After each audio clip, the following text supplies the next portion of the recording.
Right breaking news చూస్తున్న మొలకల చెరువు నకిలీ మద్యం కేసులో మాజీ మంత్రి జోగి రమేష్ సోదరుడు జోగి రామును ఎక్సైజ్ పోలీసులు తంబలపల్లి కోర్టులో హాజరుపరిచారు.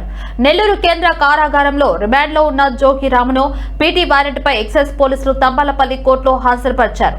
తంబలపల్లి కోర్టు జోగి సోదరులకు 14 రోజుల పాటు రిమాండ్ విధించింది. కోర్టు ఆదేశాల మేరకు జోగి సోదరును పోలీస్ బందోబస్తు మధ్య తిరిగి నెల్లూరు కేంద్ర కారాగారానికి తరలించారు.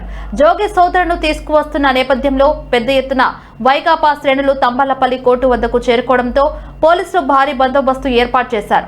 బయటి వ్యక్తులకు ఎవరికి అనుమతి లేదని కోర్టు బయట నుండే వైకాపా శ్రేణులు పోలీసులు పంపించి వేశారు. తంబలపల్లి వైకాపా ఎమ్మెల్యే పెద్దిరెడ్డి ద్వారకానాథ్ రెడ్డి ఈ అరెస్టులపై ప్రభుత్వాన్ని తీవ్రంగా విమర్శించారు. జోగి రమేష్ ను అక్రమంగా అరెస్టు చేశారు అని ఆరోపించారు.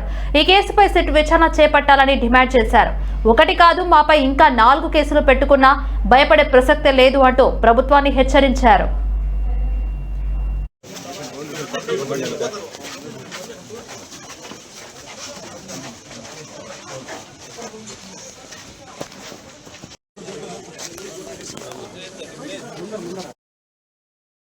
ఎంతమంది ఏమైనారు ఏందనేది ప్రతి ఒక్కరికి తెలుసు. ఈ రోజు వరకు డిపార్ట్మెంట్ నేను మాట్లాడలేదు. సివిల్ డిపార్ట్మెంట్ ఉంది. ఎందుకు మీరు అన్ని మీ ఇంటి ముందర మీ స్టేషన్ పక్కన సారా తయారు చేస్తామంటే అమ్ముతామంటే మీకు గుర్తురాలేదా?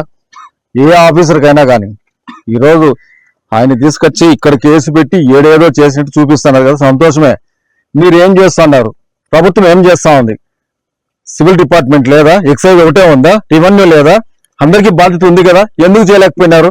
మీ ముందరే కదా, మీ ఇంట్లో ముందరే కదా పెట్టుకొని నడి రోడ్లో మీ పోలీస్ ఆఫీసుకు ఎంఆర్ఓ ఆఫీస్కు మధ్యలో పెట్టి మీరు సారా తయారు చేశారు, సారా అమ్మినారు. అమ్మిన దానిలో ఎంతమంది చేస్తున్నారు అందరికీ తెలుసు.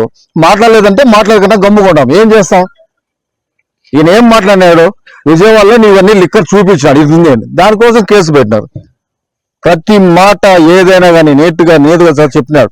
ఎక్కడి కోసం రమ్మని, ఆడి కోసం సిబిఐ అనుకోరు. ఎందుకు వెళ్ళలేకపోతున్నారు? సిట్టు ఓకే, ఏదైనా కానీ కేసులే కదా, చూస్తారు. ఏమైనా ముసలాడేం కాదు, నాకన్నా చిన్నోడే. కేసులే కదా, ఏమైతుండే? ఏడు కాకపోతే ఇంకా 5 కోట్లు తిప్పండి, 5 చోట్ల తిప్పండి, ఇబ్బంది ఏం లేదు, ఎవరు బాధపడరు. కానీ ఎట్లా ఉంటుంది అనేది చూపిస్తామంటే అంత వీళ్ళు అనుకుంటా ఉండేది ఏదో కాదు, విపరీతంగా చూపిస్తాం. ఇక్కడ కూడా పోలీస్ డిపార్ట్మెంట్ అందరూ ఉన్నారు, వాళ్ళకి తెలియదా? మీరే ఉన్నారు, మీకు తెలియదా? ఛానల్స్ వాళ్ళు కూడా మీరే అని కూడా దగ్గరికి రాకుండా అంత పనికిమాలి పని మొలకలు చేస్తామంటే ఏ ఛానల్ కూడా ముందర పోయే ధైర్యం ఎవరూ చేయలేదు. ఏ ధైర్యం ఛానల్స్ కూడా అడిగి పోలేదు. వాళ్ళని కూడా కొనేసి పెట్టుకున్నారు. కొంతమంది అమ్ముడు పోయినారు, కొంతమంది నిజాయితీగా ఉన్నారు. చిన్న వాళ్ళు పోయి అడే చూపిస్తే అన్నీ చేస్తే ఈరోజు కనపడింది. ఎంతమంది చచ్చిపోయింది మీకు తెలియదా? ఏమన్నా కేసా ఇది? దీని మీద కేసు పెడతారా? మీవన్నీ తవ్వాలి కదా, లెవడాలి కదా. ఎక్కడున్నారు వాళ్ళు? 6 కేసులో ఉన్న వాళ్ళు ఎక్కడున్నారు?